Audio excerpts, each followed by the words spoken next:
Hey listeners, there's still time to enter our podcast's launch contest. You have until February 19th, 2020. There are many ways to enter. Subscribing to the podcast, leaving reviews, sharing news about it on social media, and you can even do all of them for more chances to win. First prize is a brand new pair of Apple Beats Solo headphones, and there are other prizes too. What are you waiting for? For all the details and to enter, go to edinfinitum.com. That's www.ed-infinitum.com and click on Launch Contest in the upper left corner. Now, enjoy the episode. Hello, and welcome to Ed Infinitum, the podcast that makes school the subject of study. I'm your host, David Nuremberg. This is Season 1, Episode 4. Do you want to learn, or do you want to score well on the test? This is a long and complex episode, and I seriously considered splitting it into a two-parter, but like the tangle of cords beneath my computer, everything about this topic is too mixed together to easily separate. So here goes. If you haven't listened to our previous episode about the rise of the outcomes-based movement in American public education, you may wish to pause here and go do that, as it will help provide some context for the second half of this week's episode. But it's not vital for understanding what we're talking about today, so also feel free to just keep on listening. If we're going to ask the question, how do students learn best, we first need to specify what we mean by learning. For that, I'm going to haul out an old chestnut in education circles, Bloom's Taxonomy of Educational Objectives, or just Bloom's Taxonomy. If this is your first time encountering Bloom, this may just blow your mind. Bloom was an educational psychologist at the University of Chicago from the 1940s through the 1970s, studying theories of assessment and learning. In other words, how do people learn different kinds of things, and how do we attempt to measure that learning?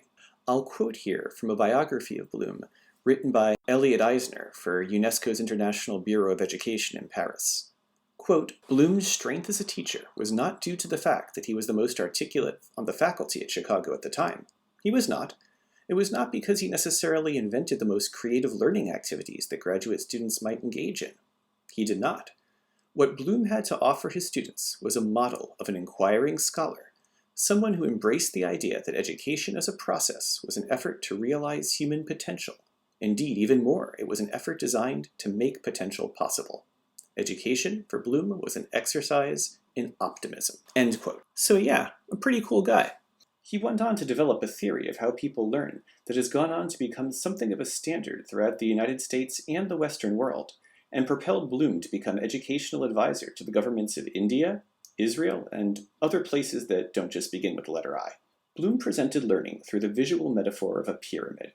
At the bottom, the base of the pyramid, he put learning facts. What date was the Battle of Waterloo? What are the three phases of matter? Who is the protagonist in The Catcher in the Rye? That sort of thing. This sort of knowledge is the kind you can learn through rote repetition and memorization. I won't torture you with my rendition of the first 18 lines of Geoffrey Chaucer's general prologue to the Canterbury Tales in Middle English, but I can do it from memory, and the reason I can is that I listened to it and practiced it about 6 zillion times back in college. Bloom then places at a slightly higher level knowledge that you have to explain in your own words, as opposed to just recite from a memorized definition. In other words, you could take Lewis Carroll's The Jabberwock, "'Twas brillig, and the slithy toves did gyre and gimble in the wabe," and ask, what kind of toves were they? Well, slithy toves, of course. That's what Bloom would call knowledge without comprehension. I mean, we don't know what slithy or toves even means, but we can recite it, and a great number of students get through their classes every day doing just that kind of thing. Still higher up on the pyramid, though, are what Bloom categorized as higher-order learning processes. This could be applying learning to new contexts. Okay, you can solve for x in the equations your math teacher gives you in class, but can you do it in a real-world situation when you're trying to figure out whether or not your budget can accommodate subscribing to Netflix, Hulu, and Amazon Prime at the same time? Then there's analysis, which Bloom described as the breaking apart of things into their component pieces, be it figuring out how various parts of a car work in concert to get you from home to the pizza place, or how to form an argument to your parents about why you should be allowed to use the car on weekends to get to the pizza place. Your parents, in turn, might use an even higher order of critical thinking to evaluate your arguments for their merits and flaws. at the very top of Bloom's hierarchy, at least in its final form, was synthesis, the creation of entirely new products based upon the knowledge, comprehension, application, analysis, and evaluation you've done. That's right. All of these higher levels build upon the levels beneath them. It's not that the lower levels are somehow bad. They're necessary for building up to those higher levels. But to only define learning by those lower levels fails to capture anything close to the full potential of human cognition. So that, in a nutshell, was what Bloom had to offer the world of learning theory. Ever since the dawn of the industrial era, American public schooling has focused mainly on equipping students with those lower-level skills, knowledge and comprehension, mainly to prepare them for factory work and other jobs where simply memorizing and carrying out instructions were vital. No one on the assembly line wants you to analyze the role of the conveyor belt in transforming society and write an extended philosophical treatise on it. That was always considered the realms of higher education, college and university study, that for much of the 20th century was accessible to just a small fraction of the wealthiest elites of the country. As for the rest of us, we were told to just do your job and do it over and over, and you'll get paid enough to have an acceptable standard of living. But eventually, there arose a counter-narrative, or at least an alternate narrative, that schools needed to teach more complex kinds of thinking and problem-solving. In the 1950s, when Sputnik sent America into a panic that the Russians were going to out-innovate us in the space race, political leaders turned to schools to teach Americans not only how to follow steps to replicate solutions to an already solved problem, but how to try and solve for problems that didn't yet have a clear solution. How do we get a man on the moon, given the resources available and the constraints we have? In the 1960s and 1970s, progressive educators pushing back against the Vietnam War and segregation wanted their students to come up with ways to transform society to be more democratic and just. This also required a skill set more ambitious than memorizing and reciting facts. But the twin forces of globalization and digital technology, beginning in the 1970s and accelerating dramatically for the next 40 years, that was what most dramatically changed the mission of public education for all Americans. One by one, the manufacturing and routine production jobs once at the heart of the American economy were replaced by automation or less expensive foreign labor. The skills of memorization and recall became less and less useful with the advent of computers. Now that rapid and complex calculations can be performed by just tapping a few buttons, now that every citizen carries access to most of human knowledge in the form of the phone in their pocket, the kinds of things that school teaches us and the ways in which it teaches them to us now seem vastly out of date. The eternal student chorus of, "When will we ever need to use this stuff we're learning?"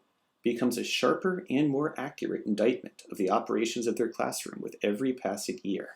Now, to be certain, it's not as if knowledge and memorization and recitation are completely useless skills in our society. They still have their place. But a general consensus has started to form, driven in large part by the emerging technology and business sectors of the 21st century, that what students need to learn now are so-called 21st century skills, the kinds of things Bloom called higher-order thinking, or in the very wise words of one of my former students, solving problems that don't have an answer that's Googleable. The problems we face today as a society, how to deal with climate change, how to fight international terrorism, how to mend divisions in our country and find common ground, how to provide for health and education for a growing population. These are very complex issues that require innovation and reimagining and all that stuff that you can't learn how to do through mere memorization. You need some of that to be sure, but you can't just stop there. You've got to build on that foundation and take on the more advanced and complex work. Yet here's the thing. A teacher can't help students develop these skills in a classroom where that teacher is always at the front of the room lecturing, and the students are sitting in neat rows expected to be quietly taking things down, speaking only when called on to answer a teacher's question. You need a very different kind of classroom, one where students have lots of opportunities to work in cooperative groups, to discuss and bounce ideas off one another, to experiment and test hypotheses and create divergent products. You need long class periods to allow for in-class work, exploration, and experimentation. You need interdisciplinary approaches to learning instead of artificially dividing content into discrete subject areas. You need structures that let students learn in individualized ways and demonstrate their knowledge through a variety of means of assessment. You need to find ways for them to address real-world problems through hands-on, project-based activities. And it is the rare classroom that provides this environment. In fact, it became even rarer after No Child Left Behind. As detailed in our previous episode, concerns during the 1980s and 90s about the many inconsistencies and inequities in America's patchwork system of public education led to something called the outcomes-based movement in the 2000s, which ushered in the present era of accountability in public education. Accountability which is defined by the use of statewide standardized tests to measure both student learning and schools' effectiveness in promoting that learning, with a few carrots and many large sticks as incentives. The No Child Left Behind Act of 2001 kicked off that era, and we are very much still within it. In order to avoid those sticks, which could include financial penalties, mass firing of staff, and being put into state receivership, schools, especially in lower-income areas, devoted more and more time to specifically preparing students for success on those tests. In extremis, this resulted in scenes like the following one described in 2007 by education activist and writer Jonathan Kozol in a New York City elementary school. Quote, "Fifth grade teachers had to set aside all other lessons for 2 hours of the day to drill the children for their tests for 3 months prior to exams. 2 afternoons a week, children had to stay from 3:00 p.m. to 5:00 p.m. for yet another session of test drilling, and on Saturdays, they had to come to school again for 3 additional hours of the same routine during the final 4 weeks just before exams. Nobody believed test drilling was of educative worth. Its only function was to defend the school from state or federal punishments." End quote.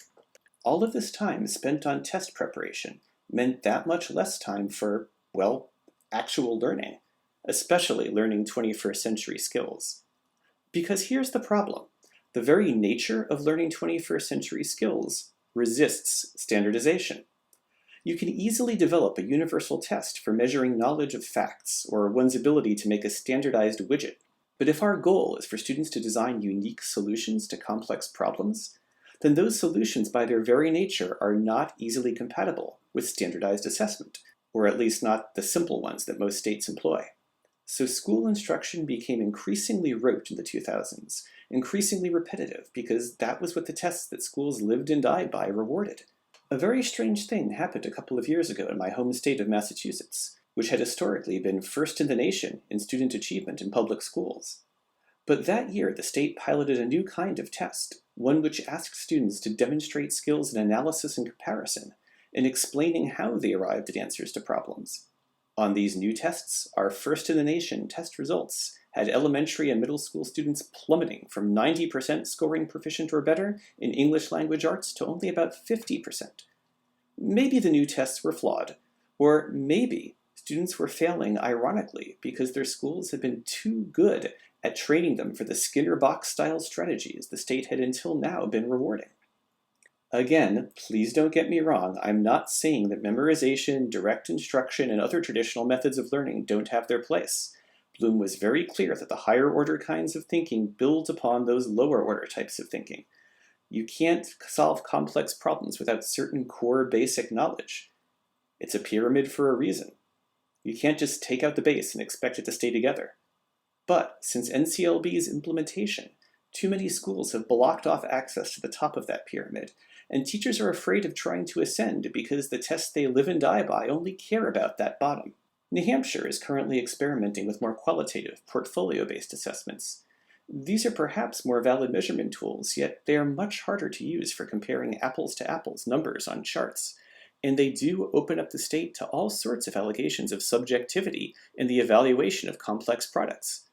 These evaluation concerns are not entirely unfounded. Sometimes the evaluation of complex products is to a degree subjective. And what do you do with that from the perspective of a student or parent? American public education is at a crossroads, wherein we have to face a choice. Is it more important that we have a system where everyone can be evaluated and ranked by the same criteria, or is it more important that we have a system that can produce and nurture innovators and out-of-the-box thinkers who can help address the complex problems of today? And I'm afraid that if we choose the former, tools that allow us to measure and rank learning in the simplest one-size-fits-all fashion, then schools fail either way, Either their success will be unrewarded by the accountability mechanisms that matter, or they'll simply succeed at preparing students for outmoded and limited kinds of learning. Teachers' unions allege that this setup for failure is in fact the goal of certain so-called education reformers who want to reinforce a myth of failing schools in order to push an agenda of privatization. Critics of teachers' unions, in turn, decry anti-testing movements as attempts to weasel out of accountability. And there's an element of truth in both of those positions. But there's also a great deal of truth in the statement that if we don't change our accountability structures, then there may be no actual way for schools to teach students the skills we all agree they need in order to succeed in our present era. So in the end, the question isn't, are our schools failing? The question is, are we willing to design a system where success is actually possible? Do we want to invest in training teachers who know how to help students acquire those complex, higher-order thinking skills that Bloom talked about at the top of his pyramid? Or will we continue to give lip service to that goal in schools of education, only to send our new teachers out into schools that, as many of my former teacher training students tell me, order them to toss aside this airy-fairy, touchy-feely crap and double down on getting the kids ready to pass those state tests? Not every school is like this, of course. I've seen schools use not only Bloom's taxonomy, but other constructs like Norman Webb's dimensions of knowledge or Karen Hess's cognitive rigor matrix to categorize different kinds of learning and furthermore to help students understand those distinctions, guiding them through the lower order skills that build up to the more complex and often, for students, more engaging kinds of tasks. It's very possible to meet the needs of preparing students for both lower and higher order thinking. But until our school accountability systems ease up a bit on the tyranny of testing those lower order skills, we're going to remain in this loop where we have to keep asking ourselves, do you want to learn or do you want to score well on the test? That's all the time we have for now. Class dismissed, and we'll see you next time. I hope you enjoy listening to this podcast. If you liked this episode, please write us a review on iTunes and like us on our Facebook page. If you really liked this podcast, please consider visiting our website, www.ed-infinitum.com, and making a donation to keep it running. Otherwise, in the grand tradition of underfunded public schools, we'll be reliant on only what we can make from bake sales. The website is the place to go if you want to suggest a topic or send me an email for any other reason. Our theme music is Happy Schoolmaster by Mind Music ID. Thanks again for listening, and remember, every day brings us opportunities to learn something new. Well, if you're still listening, here's a bonus for you. I am now going to show off my lower order memorization skills, only useful at certain very snooty kinds of parties, and recite the first 18 lines of the general prologue to Geoffrey Chaucer's The Canterbury Tales, in Middle English. Since you can't see me, you'll just have to take my word that I'm indeed reciting this from memory. One that April with its sure suit, the drought of March hath pierced to the rota, and bathed every vine in switch liqueur, of which virtue engendered is the flour. One Zapharus eke with his sweat the breath, and speared hath in every holt and heath, the tender croppers and the younge son hath in his have a course the ram yeron, and smalle fowles makin melodia, that slepen alle nicht with open ear. So pricketh him nature and her courages, then longen folk to goen on pilgrimages, and palmers for to sacken strange stronds, to ferne halwes, couth and sundry londes, and specially from every sheer's end of England to Canterbury thy wend, the holy blissful martyr for to seek him that hath him holpen when that I were sick. So now I'm checking myself and I see I did mess up that last line, so there's a limit to my lower order memorization and recitation skills, but there's always the chance to keep on practicing, and to not stop with something that simple. Bye now.